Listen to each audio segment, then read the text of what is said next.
Welcome, ladies and gentlemen, to the 13th floor where the furniture isn't always the best, but the views are amazing. It's me, B. Jones, your moderator, and I'm here to welcome you to episode 206, a two-part episode where we dive into the culinary journey of our friends from the Palmer Collection and the Shiznit Kitchen. So make sure you check out both parts. Here we go. We're going to get started with part one.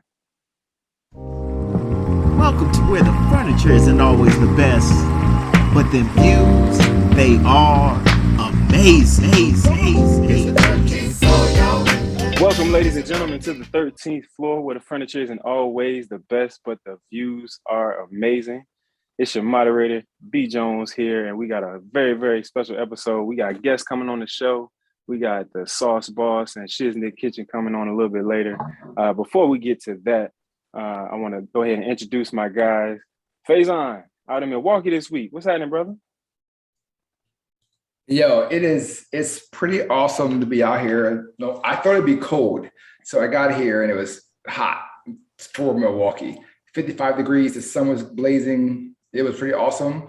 And I got to meet with one of the cool business owners. Great guy, great time out here. Had a good experience. So yeah, it's been great. Looking forward to the time out here. I'll be here for 2 more days. So should be fun. Fun time. Sightseeing plan? What happened? Sightseeing plan while you're out there? You know what? I got some extra time, but I don't know if there's much to see in Milwaukee. No. But is it the Coors Light building or one of those the beer things? But other than that, what's here? I don't know. The Bucks. There's not many of us unless you see the Bucks. I'll tell you that. But DJ, what's actually, going that's on? not true. There is a huge Black population in Milwaukee, actually. Oh, is there? Yeah. Yep. I didn't know I that. actually went to I went to UN with a guy from Milwaukee. Wasn't Black, but he spoke about his Black experience like all the time. Like he was heavily influenced by the culture. It was pretty dope. It's why Waukegan's right outside of that, right? Yes, Waukegan is just south of it. Yeah, that's what a lot of people I know from. So y'all know the voices, man. Now y'all got the faces. We got BJ. What's happening, brother? All good, baby. Ready to roll tonight. Excited about the conversation. And Coach K still living the dream from coming off a homecoming last week. What's happening, bro? Yeah, man. And then not just the living the dream and coming off a homecoming, but as usual, our guest tonight, fellow alumni, some of our brothers actually, in more ways than one on here. And brothers in smoke, it's great to have brothers in smoke on. So There you go. It's great to have men that are good in the kitchen. And we not just talking about, on the grill. And we got the Palmer Collection on the show. We got Dre, the Sauce Boss, coming to you live, man. Dre, what's happening, brother? What's going on, man? Not too much, man. Welcome to the 13th floor. How you feeling? I'm good. Appreciate you fellas having me here today. Yes, sir. Definitely. Can't wait to get into the kitchen, man. It's great to have some brothers on the show that do their thing in the kitchen. We got the holidays coming up and, moms and aunties and grandmas usually, known for their thing, but we're going to change it up a little bit, get that Black male perspective and, see what you guys working with. Coming up next, I got my man, my brothers. The Shiznit Kitchen is where he goes by, but I know him as 9-6 Jason Dent. What's happening, player? Shiznit Kitchen, ladies and gentlemen, in the building. Yes. I was waiting for the Right, baby. waiting for a or something. Give me something. Hey, honestly, I was sitting here waiting like, did they lose me? What just happened? I was put in the corner like baby. Like what just happened? Oh, man, we got the waiting room for you. You got the elevator coming, man. Jason Dent, ladies and gentlemen, coming to you live, representing the Shiznit Kitchen 9-6. What's happening, brother? Hey, man, I can't complain, man. Thank you for having me, man. It's a blessing, man. I appreciate y'all, man, putting this platform together. Real talk. Yeah, man. Absolutely. Thank you, man. I'm glad you're not gonna be on the Eddie Murphy interview tip. When they ask him a question, yes, and that's it. Nothing else. No. It's not a yes. That's it. No, that's all I got.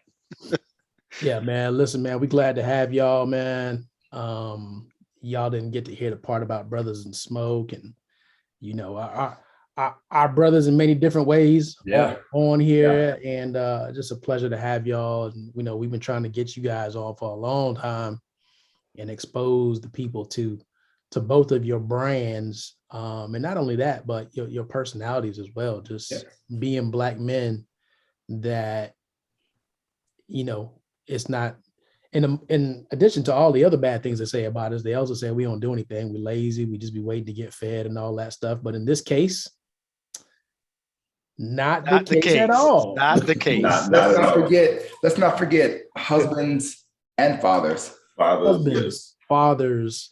All the stereotypes are just thrown out the window. Everything that was wrong is incorrect. Let's talk about who the Black man is. Right. Make it happen. Full-time jobs, entrepreneurs, you know, mentors. You know, we could just keep going down the list for these two, which, you know, as we always say, the story that you hear in the streets isn't necessarily the case. So we welcome you inside the building where you can find out the truth. There you go. Hey, I definitely appreciate that. 100%. 100%. Before we get too deep into that, man, because I definitely want to get into both of your stories, but I want to give you an opportunity. Dre, I'm gonna start with you first to just put your brand out there, man. The Palmer Collection, what you guys got going, how you guys started, just a little bit of that background information. All right. Palmer Collection started in 2014. It started off from a sauce that I created for a competition I did back in culinary school, and just the judges and the people who had tried it, they're like, "Oh my God, like, oh, this is fire! Like, you gotta do something with this." But at first, you know, I was just like, I made sauces. That's what I did. Even before I had I went to culinary school, I had a wing shop in Chicago with our brother Abang. You know, R.I.P. Abang. Our niche was we had 64 flavors of wings from 9 different countries, and we only purchased 19 sauces. So the rest was all made in the back in the lab, you know, with the crazy mad science of Bang and I. You know, I left the shop, came back to Miami. You know, Chicago's, you know, all love to Chicago, but it's cold. Those winters, it's cold. Those winters were serious. like I'm talking about. You ever seen that Cat Williams special? He's like, Chicago cold's a different type of cold. Yeah, like that cold cut you down to your soul. You know, so I left, came back. You know, we left due to, you know, 2008. You know, that was a big economy crash, and unfortunately, we had to close the shop. So it got to the point where I wasn't able to take care of myself, and I ended up moving back to Florida. You know, never really told this story to anybody, too many people, I should say. But that was the return back to Florida was a very dark time. It was a dark time for me, you know, very depressing. I was making my own money, running my own business, doing what I always saw myself doing, and then everything just came crashing down, and I didn't know what to do next. You know, get a job. All right, no one's hiring. Yeah. You know, so my mom just told me, she's like, go check out culinary.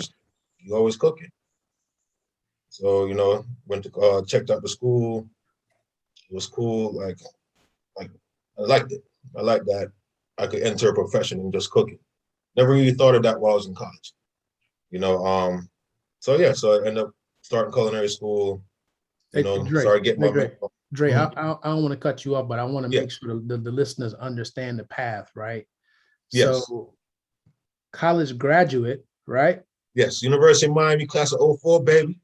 Right, class of 04, right? So college graduate, entrepreneur, right? Entrepreneurial endeavors get rough. Now you're back in the hometown of Miami. Trying to figure it out, start all over again.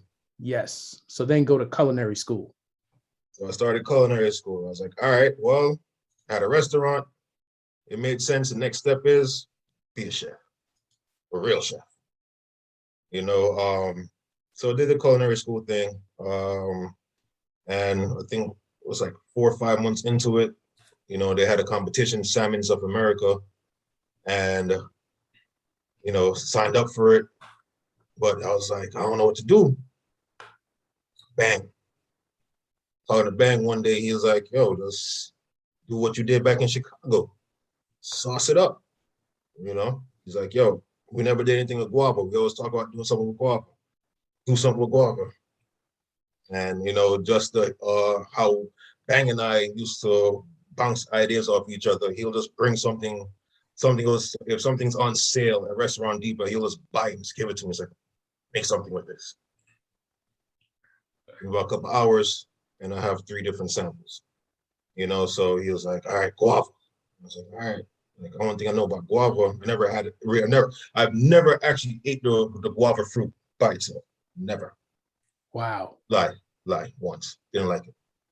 But I love the guava. I love guava pastries, you know, the little Cuban guava pastelitos, and Right. like guava can't love it, but I just never enjoyed the actual fruit itself. So I was like, all right.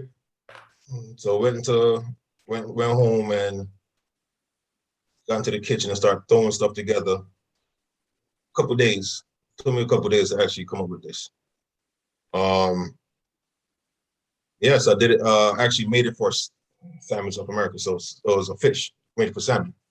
You know, did that with, you know, Caribbean, Jamaican rice and peas and avocado salad. And I actually got third. Got third in the country. From that dish. I'm talking about. In the country. Yeah. Okay. Not the church.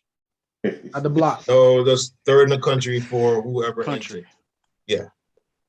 So that was, you know, first competition, you know, only 4 months into school.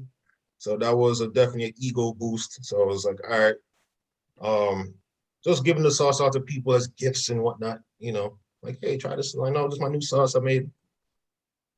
And everyone just can hit me back like, yo, like, you should try, just do something with this. This is like that $1 million sauce. And I was like, you know, I never thought, I was like, yeah, it's a good sauce, but never thought of it as a business. Until eventually I was like, all right, well, if 1, 2, 3, 5, 6, 10 people are saying the same thing, all right, I guess it's time to start listening. You know, so did the LLC, Palmer Collection, and just been running, just been moving, trying to get it going. And officially, I'm in mass production come Friday. Yes. Congratulations. Nice. That's what I'm talking about. Sounds like a long road, man. But It was a long, Talking about. but you know, I believe in it. I know it's a good sauce. So I never deterred from it. You know, life always throws you all types of obstacles. You got to jump through, monkey bars and all that. And yes, it did definitely slow down my timeline, but it never stopped the movement. That's massive, man. And I believe in it. I know it's a good sauce. I've had it once and only once, and I've been asking for it ever since. I think this was what, 2015. Carol had a work gathering at his crib and sauced the wings up. Hey, man, it's all good. Everything happened for a reason. I'm glad you're here today because now it's no problem. I'm going to have you 2 bottles after the show. All I got to do is go to the website. I'm going to give you an opportunity to plug that. You know what I'm saying? All right. So you can catch me on the website at palmerworldwide.com, Facebook, The Sauce Boss, The Sauce Boss, Instagram, Palmer Collection LLC. You can reach out to me any one of those platforms and put your order in. Especially as the holidays coming up. There it is. The guava brava. I'm telling you, I stand by it. It's amazing. And I'm not the guy that puts sauce on chicken. 9-6 knows this. Like, no sauce ever on the chicken. Really? Ever. But Shiznit Kitchen, I'm coming to you next, man. So, I mean, we got Dre's story. And, you know, there's a lot there that we're going to unpack as we go throughout the show, right? But there's some formal culinary training in there that, you know, I don't know that, you know, Jason of the Shiznit Kitchen has ever really had. However, out of the demand and the need for what Shiznit offers, here you are today. So go ahead, highlight yourself, brother. Big yourself up. Let us know where you come from, where Shiznit comes from. Man, it started at birth. That's where it started, man. I mean, I'm not gonna lie. I mean, I came from a family where I had a 40-hour working mom and dad, to where, hey man, they taught us independence, and you had to, at times, make for yourself. My mom and dad always made sure that we had food in the house, but it was food that we had to sometimes prepare for ourselves. They were hardworking, and then I left the DMV to come to the 305, and man, if you want to eat, you got to start cooking for yourself. I mean, that's really what it was. And then I pledged. I mean, you can't be the bruhs and have bad chicken at homecoming. It's just that simple. Even before the interwebs, you would be worldwide known as the most terrible chicken ever. Even before all of social media, if you didn't have good chicken at homecoming, man, that's not what's up. So I mean, we really started, hey, we're going to cook, and we're going to have these events, and we're going to do all this, and back and forth. And that turned into, somebody telling me, hey, you cook amazing. You need to be making money. And I always said no. I always said no. But then that turned into, okay, now I'm doing these halfway events. What are you putting on your chicken? What are you putting on your ribs? What are you putting in this? And my mama's green beans and that mac and cheese. And see, everybody giving thumbs up and things like that, man. That goes back to L222 and 6121, where, man, we were just cooking, and it is what it is. Well, I said, okay, at one point, let me try it. And to Dre's account, you know, my first event was a Bangs Memorial, and it was just like, you know what, I started my LLC, and I'm just going to show up with a grill. Yes, the whole event was catered, but I'm going to show up with my grill, and I'm going to cook. Huge success. And again, it turned into, well, what are you putting on this, and what are you putting on that? And I started in my kitchen just making seasonings. It is what it is. Things that I use on my food, but maybe I want to help somebody else who doesn't really know how to do it. And then COVID hit. It honestly, I'm not gonna lie, it definitely turned the corner for me, where we had loss of life. I mean, a lot of people that, fall to the wayside, but at the same time, it was a blessing, because it made me stay at home. If everybody in this room has ever bought one, even if the container was like this big, you had white and then you had red. So that has now turned into savory and sizzle. But it really made me go online, and then I contacted Dre, and it was like, hey man, how are you getting this sauce produced? Here's what you have to look for. Okay.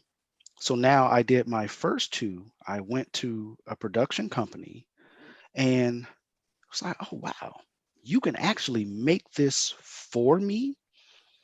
And then again, we're still in COVID.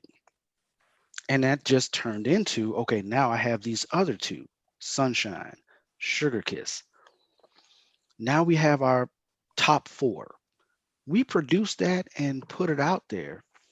That turned into, to be quite honest with you, I love my seasoning. I love how I season food. It was amazing. But you know what?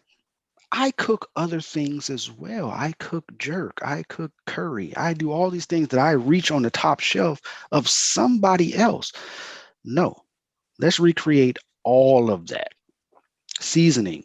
Coach K said, I need a seasoning that I can put on something that is coarse and I can see exactly what I want on my food. Don't worry about it. I got you. That's where steak seasoning came into play. So, I mean, all these things came into play. And to be quite honest with you, now that we're turning maybe a little bit of a corner from COVID, these dinner parties, I'm getting hit up for dinner parties. Just, hey, I saw what you cooked yesterday. Can you come cook that for me and my family? Hey, you know what? I'm staying away from the catering. Well, this is a dinner party for 5. You know what? I'll show up and I'll do that. So that's where we're turning that corner. We still want to, promote our products. We, everything on the menu is the shiznit, and we want to make your kitchen the shiznit. That's why we're selling our seasonings. But these small pop-up shops and catering events, that's kind of what me and my wife are doing now, and it's a blessing, and it's been amazing. That's powerful. And there's a couple, as we said, we're going to unpack this stuff, and we're going to make sure that y'all realize the story within the story, right? And I want to commend both of you, because both of you got to a point very quickly where you could have quickly turned over your product and had somebody mass produce your product. But the things that they wanted to add, you were like, no, we're not adding this to my product. And no, I'm not going to shortchange my recipe just to get to mass production. And it's not exactly authentic and unique to what I designed, right? I've seen both of you go through that. And I think a lot of people would have moved for the quick buck, right? And there are things about both of your products that, from a health perspective, that both of you thought of, right? Like, that's the key to the shiznit. And most of the shiznit seasonings are sodium free, right? So if you think about high blood pressure in our community, if you think about diabetes and things like this, you took a very health conscious approach to the seasonings, which and held firm, no, this is what I'm going to do. And even the ones that do have sodium, it's a very low sodium content, right? So in a world full of preservatives, we got 2 gentlemen on here that said, no. Not only am I going to give you something that's tasteful, that you can use for flavoring, but it's also going to be healthier for you. And it's just commendable that, like, even when money presented itself, both of you were just like, no. I'm going to take my time and I'm going to do this right. I'm going to do this on my terms. 100%. I mean, that was the biggest thing that I wanted to put out there. We wanted to make sure that our family and friends, we don't have customers, we have family and friends. So 100%, we want you to do that to your own taste. I'm type 2 diabetic, so I know what it means to, I went from 200 pounds to 150 right now. Not overnight, but it took a little time. But I understood that, hey, the way I was eating was not the best way. It wasn't going to be the best for me. So 100%, yeah, all of our seasonings, no preservatives, no MSG. You have people out here who have allergies to MSG. They get migraines. And, I had a roommate at one point that couldn't eat any of that. So, I mean, going through that, yeah, 100%. We wanted to make sure. And then, like you said, we have 2 seasonings that actually do have added salt, but it's very minimal, because I didn't want my family and my friends to add anything to that. We got 2 seasonings that have added sugar. Again, very minimal, but we want to give you that FDA, that rundown where it's just like, okay, don't add anything to that. That's the best thing. Yes, we want to make sure that you're using our seasoning. We're going to add to your flavor profile, but we want to make sure that you are absolutely doing the most healthiest option ever. When you're using our seasonings, you can add to it, but we suggest not to, or add to your own taste. Mm-hmm. Nice. So, Dre, let me ask you this question, man. So, go ahead, Art. You're on mute. Yeah, I was coming. You don't have to say that on camera, man. Anyway, I just want to say that both of the Faison boys are adamant eaters of the Shiznit Sugar Kiss. And it is something that they look forward to. It's something that they talk about how good the chicken is. And I'm now world renowned in the house for making great chicken because of the seasoning. Anyone who's listening to this right now, the technique that I found most important is at minimum 24 hours of letting the seasoning just sit. Ziploc bag it up, put in the refrigerator. It can be made to order, but it is perfection when it is allowed to saturate. Okay, I just want to add one thing. We had a conversation about this the other night, and Coach K got on me as far as my my manufacturers and what I'm doing. Art, you sold me out. You bought the last bottle. I now have to reorder because it is now become, honestly and truly, and who knew, it has become the fan favorite. That is the best seller right now. That one is a killer. We use it in this household all the time. From chicken, pork, do a pork line, do the sugar kiss. Right? We talk about the pork loin. Hey. On November the 9th was National Scrapple Day, and you can put shiznit on Scrapple. Oh my God. I don't know we going that far. I may do some spam. I'm not doing Scrapple. What is Scrapple? You don't love it, you don't know it till you try it. Don't know it till you I'll do try it. spam. I'm not doing Scrapple. Scrapple is Pile amazing. the seasoning. No, I don't do spam. I don't do spam. My sister is going to be mad at that I just made that statement. I'm not doing Scrapple. That's But what when you use that, Hold on, so use it, Scrapple is talk similar about to spam? No, nothing. No. Yes, absolutely. No, it is not. Absolutely. That is not the Scrapple same. is nothing. That is not it is the a same. complete. That's two different sizes. It's like saying a hot Not dog the same. is the same as a sausage. It is different. It's not the same. Okay. Dre, we don't do that. We don't do either one.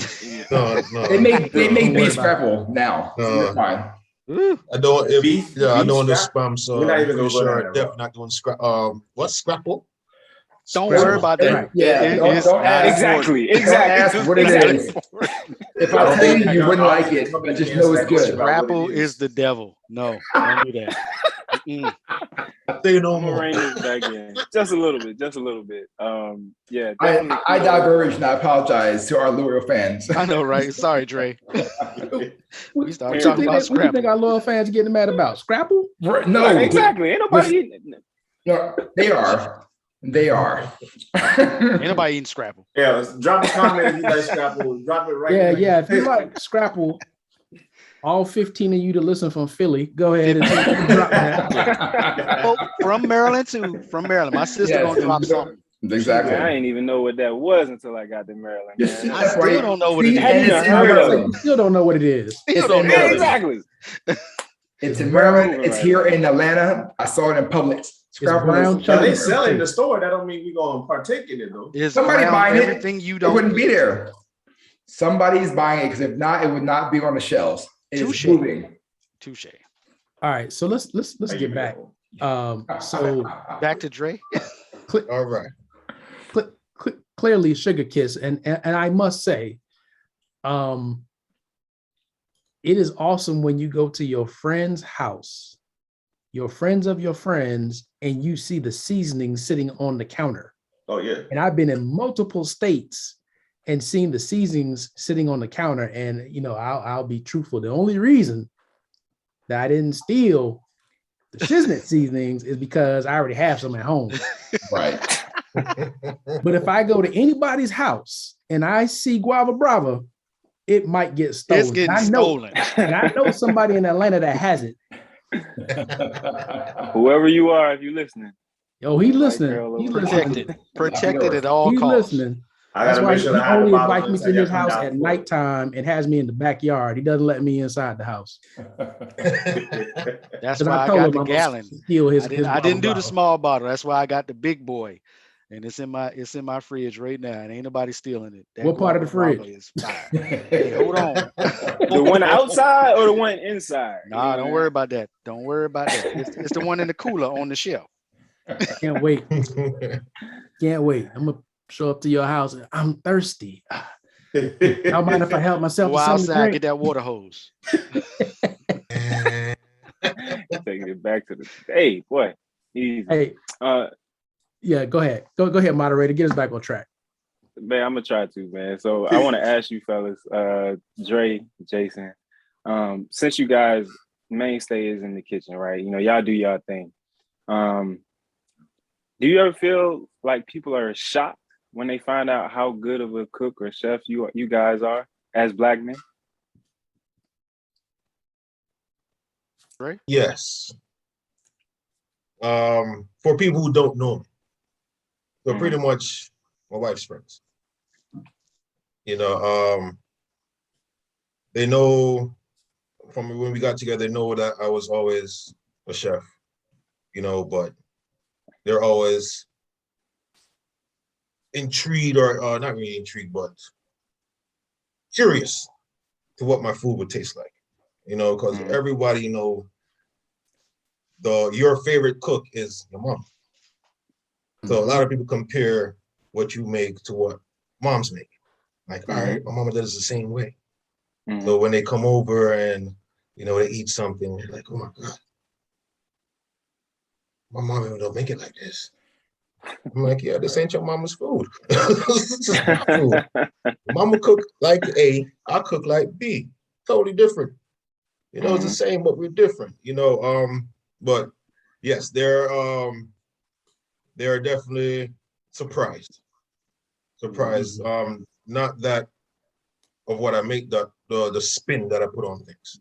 You know, like for example, have you guys, I'm not sure if anyone of you guys had my potato salad. You know, Not yet.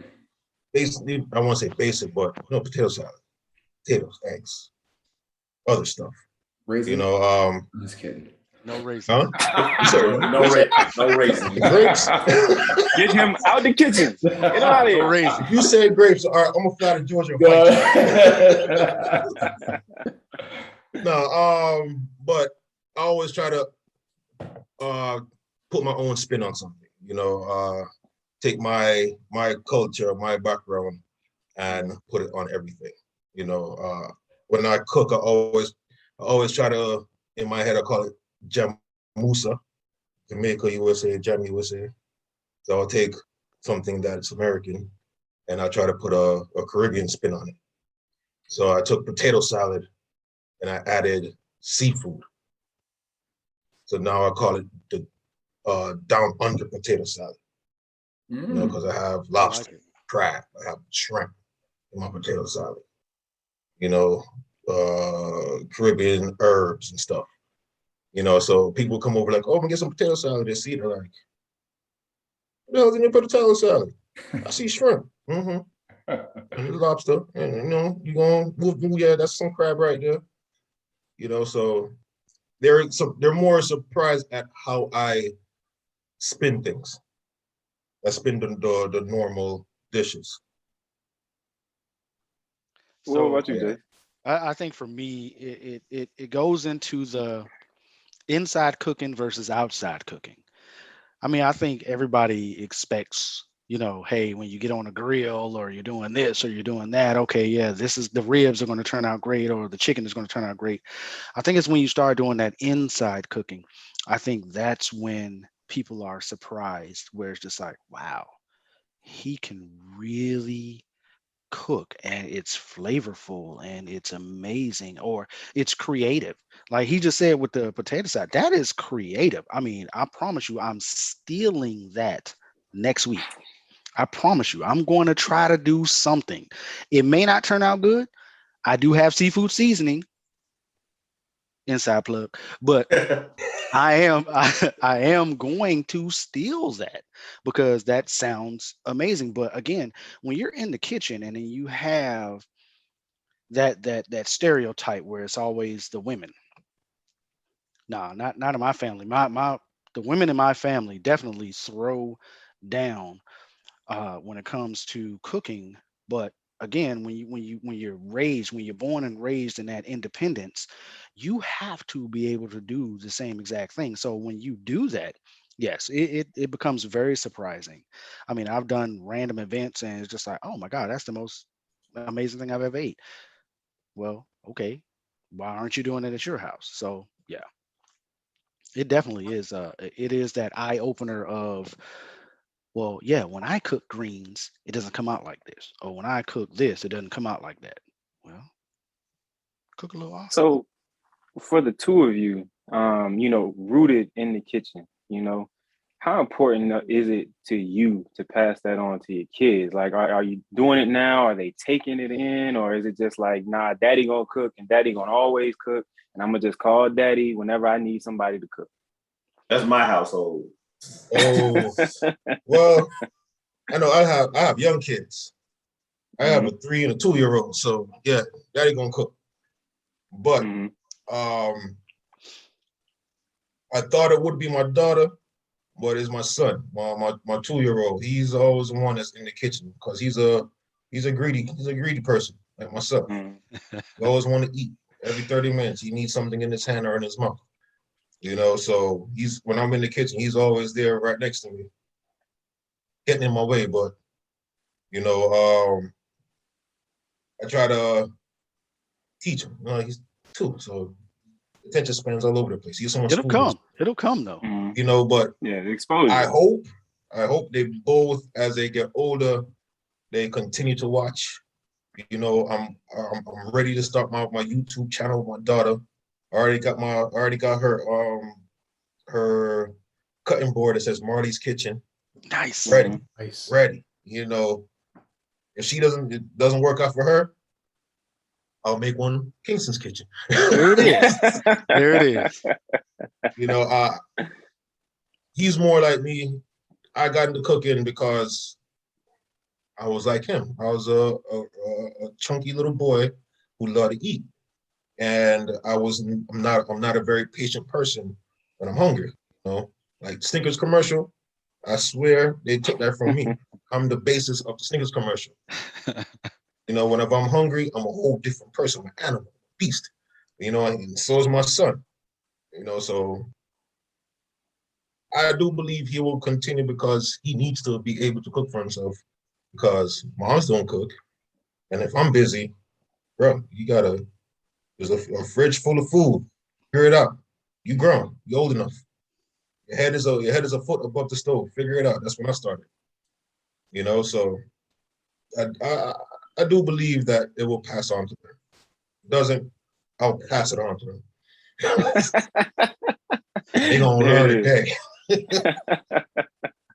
I mean, for me, I truly believe it. It's definitely a legacy.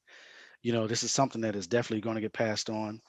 I mean, some of you in the group, man, I mean, I know I post on social media all the time, but we compete in my kitchen all the time, me and my kids.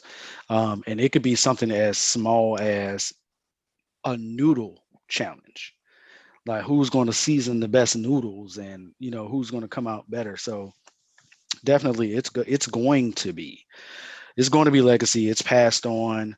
When I do my events, I do bring, my kids in there to say, hey, here's how I'm doing this, or here's how I'm doing that. And it's not just me either. My in-laws do the exact same thing. My mother-in-law and my father-in-law are like the cooking champions. They celebrate everything. When I say everything, I mean everything. If it's Thursday, they're celebrating it. Thursday. Coach K will tell you they celebrate everything. Yes. So there's always time to cook and do this and do that. And I feel like I'm almost competing with them half the time. It's just like, okay, well, when grandma or grandpa cooks this, okay, when dad cooks this, it's the same thing. Which one is better? So I almost feel like I'm in competition with them, but all of them love to eat. All of them love to cook. So yeah, it's definitely, it's a legacy. It's going to get passed on 100%. So you asked that question, Brett, and I actually wanted to go the opposite direction, right? What I wanted to know was, and rest in peace to both fathers, right? So Daddy Dent, coolest cat ever. Rest in peace. And then, most recently, Father Palmer passed not too long ago. So, rest in peace to both of them. But did your fathers encourage you all to be in the kitchen when you were younger? Mine, I'm gonna jump in on that one. My dad he had staple meals. I just talked about this with my wife. It's so funny. He had the staple meal. It was that one thing or that two things. When he did that breakfast potato and onion, or when he did that, random Salisbury steak, or the one that I hated as a kid that I love now, tomato soup. So did he encourage me? Not really, but he had those staple meals that I'm happy to say that I have those now. Like my kids love when I make stuffed peppers, or when it's just those little things that was just like, oh, when I make curry oxtails.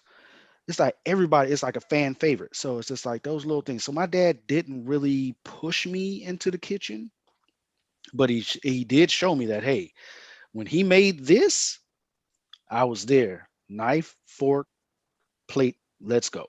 Right. Nice. Dre, you Well, you got something slightly different, right? When you talk oh about yeah, the Caribbean background, right? Well, I personally, I didn't grow up with my pops, but Me either.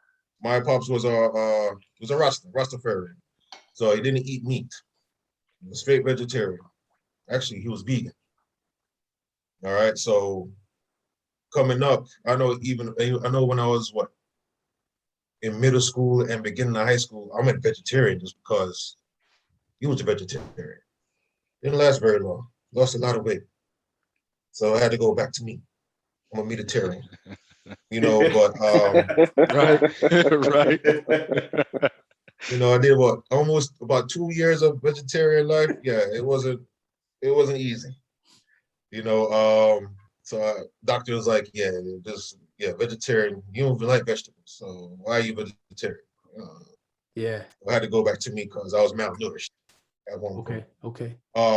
But he was well known for juicing, making all types of concoctions. Caribbean men and their concoctions, a peanut punch, and this type of juice, your coconut juice with your Guinness, and like that was what everyone knew him for. Like, your pops he's mean with the juices. Like, he'll mix anything for whatever. Like, it's not working too well for you. Here, drink this. Call him in the morning. Right. Everything will stand up strong for you. Yeah. Back will be nice and strong. All that. He was big. So, and he was very much big on health. So even now that I'm a little chunky, he used to get on me. He's like, hey, you need to get back. I know you got married, you got some kids. Yeah, you need to get back on your little regimen and lose all this. Like, fat boy now. So a lot of things I do make now, I try to be more health conscious. Caribbean food, as delicious as it is, it's not always the healthiest. So I'm trying to take the stuff that I grew up on, which unfortunately is not the healthiest, and try to make it as healthy as possible. So that was his influence on me with food. But my true influence came from my mom's. From your mom. Okay. Right. She is a phenomenal cook. Yeah. One of the best cooks that I know. What's happening, ladies and gentlemen? I hope you enjoyed part 1 of our conversation with the Palmer Collection and Shiznit Kitchen of episode 206. Part 2 is coming soon, so make sure you stay tuned for when it drops. Amazing.